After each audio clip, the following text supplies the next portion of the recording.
নমস্কার বন্ধুরা, আর জি কুকিং চ্যানেলে আপনাদের সবাইকে স্বাগত। আজকে নিয়ে হাজির হয়ে গেলাম মুসুর ডাল আর লোটে মাছের একটা দুর্দান্ত স্বাদের রেসিপি নিয়ে। তো চলুন শুরু করা যাক। গ্যাসে কড়াই বসিয়ে আমি এখানে কেটে রাখা লোটে মাছগুলো এক এক করে সাজিয়ে দেব, দিয়ে তারপরে ঢাকা দিয়ে 5 মিনিট রান্না করে নেব। 5 মিনিট পর ঢাকাটা খুলে নিলাম। মাছগুলো দেখুন সেদ্ধ হয়ে গেছে। এখন মাছগুলোকে নামিয়ে ঠান্ডা করে নেব। আর এদিকে মুসুর ডাল ভিজিয়ে রেখেছিলাম 1 কাপ। মুসুর ডালগুলো বেশ নরম হয়ে গেছে। মুসুর ডালগুলোকে একদম জল ঝরিয়ে মিক্সচার জারে দিয়ে দিতে হবে। চেষ্টা করতে হবে যতটা সম্ভব জল কম দেওয়া যায়। 2টো কাঁচা লঙ্কা দিয়ে মুসুর ডালটাকে মিহি করে পেস্ট করে আলাদা পাত্রে নিয়ে নিলাম। আর এদিকে আমার মাছগুলোও ঠান্ডা হয়ে গেছে। এখন মাছগুলোর কাঁটা আমি বেছে নেব। মাছগুলোর কাঁটা বেছে কাঁটাগুলোকে আলাদা করে নেব। একইভাবে সব মাছগুলো কাঁটা বেছে নেব। বন্ধুরা, রেসিপিটা ভালো লাগলে একটা লাইক দিতে ভুলবেন না। মাছগুলো সব কাঁটা বেছে নিয়েছি। এখন মাছগুলোকে সরাসরি মুসুর ডাল বাটার মধ্যে দিয়ে দিলাম। দিয়ে দেব এখানে একটা পেঁয়াজ কুচি, দেব 1 চামচ পরিমাণে রসুন বাটা, 1/2 চামচ আদা বাটা, 1/2 চামচ হলুদ গুঁড়ো, 1/2 চামচ জিরের গুঁড়ো, স্বাদ মতো লবণ। এবার সব কিছু খুব ভালো করে মাখিয়ে নেব। খুব ভালো করে মাখিয়ে নিয়ে কড়াইতে তেল গরম করে এক এক করে আমি বড়া দিয়ে দেব। বড়াগুলোকে দিয়ে একটু উল্টে পাল্টে সুন্দর গোল্ডেন কালার করে বড়াগুলোকে ভেজে নিতে হবে। আর গ্যাসের ফ্লেমটা লোতে রাখতে হবে। বড়াগুলো তাহলে ভেতরেও সুন্দর মতো ভাজা হয়ে যাবে। 1 পিঠ ভাজা হলে বড়াগুলোকে উল্টে দেব।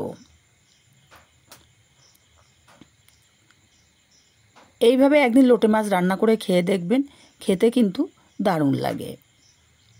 উল্টে দিয়েছি বড়াগুলো উল্টে পাল্টে সুন্দর কালার করে ভেজে নিয়েছি। আর সব বড়াগুলো আমি দিইনি, বাকি বড়াগুলো আমি একইভাবে ভেজে উঠিয়ে নেব। আর এই বড়াগুলো ভাজতে খুব বেশি তেলেরও প্রয়োজন হয় না। বাকি বড়াগুলো ভেজে এখানে কেটে রাখা আলু দিয়ে দিলাম। আর কয়েকটা চই ডাঁটা দিয়েছি, এটা টোটালি অপশনাল। আলুগুলো নাড়াচাড়া করে একটু গোল্ডেন কালার করে ভেজে নিয়েছি।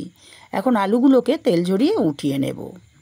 আলুগুলো উঠিয়ে নিয়ে এই তেলের মধ্যে একটা তেজপাতা ছিঁড়ে দিলাম, আর দেব অল্প একটু গোটা জিরে, আর দেব একটা পেঁয়াজ কুচি। পেঁয়াজ কুচিটা কালার চেঞ্জ হওয়া পর্যন্ত ভেজে নিতে হবে। পেঁয়াজটার কালার চেঞ্জ হয়ে গেছে। এখন এখানে দিয়ে দেব 1/2 চামচ রসুন বাটা, 1/2 চামচ আদা বাটা। আদা রসুন বাটাটাকেও কষিয়ে নেব কাঁচা গন্ধ চলে যাওয়া পর্যন্ত। আদা রসুনের কাঁচা গন্ধ চলে গেলে এখানে দিয়ে দেব একটা টমেটো কুচি, আর দেব সামান্য লবণ, তাড়াতাড়ি টমেটোটা নরম হওয়ার জন্য। টমেটোটাকে মিনিট খানিক নাড়াচাড়া করে নিয়েছি। টমেটোটা বেশ নরম হয়ে গেছে। এখন এখানে সামান্য একটু জল দিয়ে দিলাম।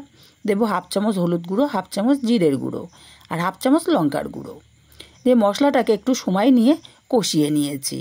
মশলা থেকে তেলটা আলাদা হতে শুরু করেছে। এখন ভেজে রাখা আলু আর চই ডাঁটাটা দিয়ে দিলাম, স্বাদ মতো লবণও দিয়ে দিলাম। লবণটা দিয়ে এবার আলুটাকে মশলার সাথে বেশ কিছুক্ষণ সময় নিয়ে কষিয়ে নিতে হবে। মিনিট 2 সময় নিয়ে আমি আলুটাকে মশলার সাথে কষিয়ে নিয়ে পরিমাণ মতো জল দিয়ে দিলাম। জলটা একটু বেশিই দিতে হবে, কারণ বড়াগুলো বেশ জল টানবে। নাড়াচাড়া করে মিশিয়ে দিয়ে ঢাকা দিয়ে আমি 5 মিনিট রান্না করে নেব। 5 মিনিট পর ঢাকাটা খুলে নেব। এবার নাড়াচাড়া করে দেখে নিতে হবে আলুগুলো সেদ্ধ হলো কি না। দেখুন আলুটা সুন্দর মতো আমার সেদ্ধ হয়ে গেছে। এখন এখানে দিয়ে দেব ভেজে রাখা লোটে মাছের বড়াগুলো।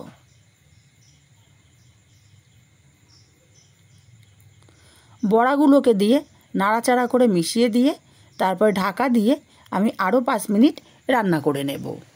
এতে করে বড়াগুলো সুন্দর মতো সেদ্ধ হয়ে যাবে। 5 মিনিট পর ঢাকাটা খুলে নিলাম। ওপর থেকে কিছুটা ধনেপাতা কুচি ছড়িয়ে দিলাম, আর দিলাম সামান্য একটু গরম মশলার গুঁড়ো। নাড়াচাড়া করে ভালো করে মিশিয়ে দেবো। আর ঠান্ডা হলে এতটা ঝোল থাকবে না।